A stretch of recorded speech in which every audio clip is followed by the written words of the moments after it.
या ठिकाणी आमचे सगळे पत्रकार बंधू, तुम्ही पुणेकर ज्या पद्धतीने मला ओळखता किंवा महाराष्ट्र ओळखतो त्या पद्धतीने एक सुवर्ण योग आला माझ्या आयुष्यामध्ये।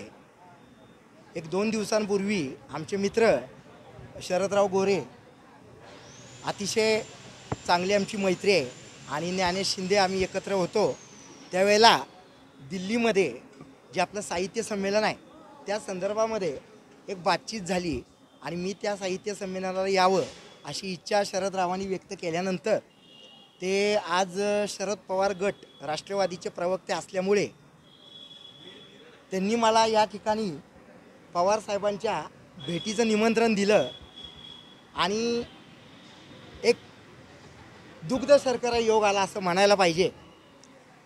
शरदराव गोरे आणि शरद पवार साहेब आज योग होता आणि बोलावणं आल्याशिवाय नाही अशा पद्धतीने असणारा मी जलमंदिर पॅलेसला सुद्धा कधी स्वतःहून जात नाही, पण आज शरदरावांनी बोलवल्यानंतर राजकारणातले पितामह भीष्मच म्हणायला पाहिजेत असे शरद पवार साहेब यांच्या भेटीला मी आलो, कारण बोलवणं आलं आणि तेवढं मी स्वाभिमानानं जीवन जगलो। तर आतमध्ये झालेल्या मीटिंगचा एक सारांश एवढाच सांगीन की राजकीय भीष्म पितामह आणि इतर लोकांनी त्यांची केलेली भीष्म पितामहांसारखी अवस्था महाभारतातली येणाऱ्या काळामध्ये डॉक्टर अभिजित बिचुकले ग्वाही देतो, जर पवार साहेबांनी मला परत बोलवलं तर त्यांचं सारथ्य करायला डॉक्टर अभिजित बिचुकले श्रीकृष्ण म्हणून तयार आहे। Mind it.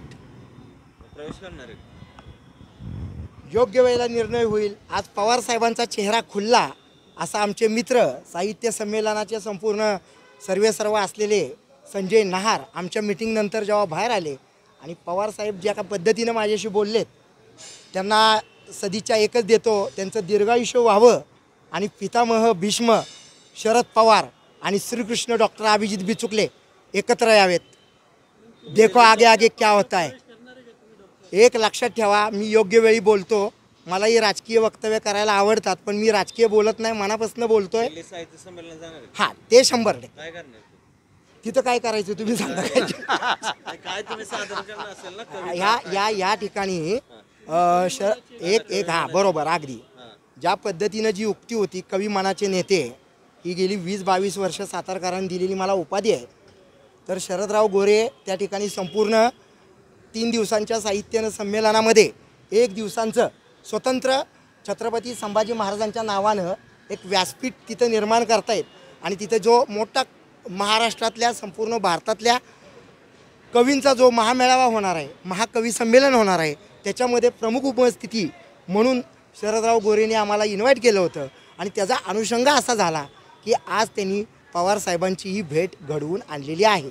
त्यामुळं मी दिल्लीला 100% साहित्य संमेलनाला येतोय।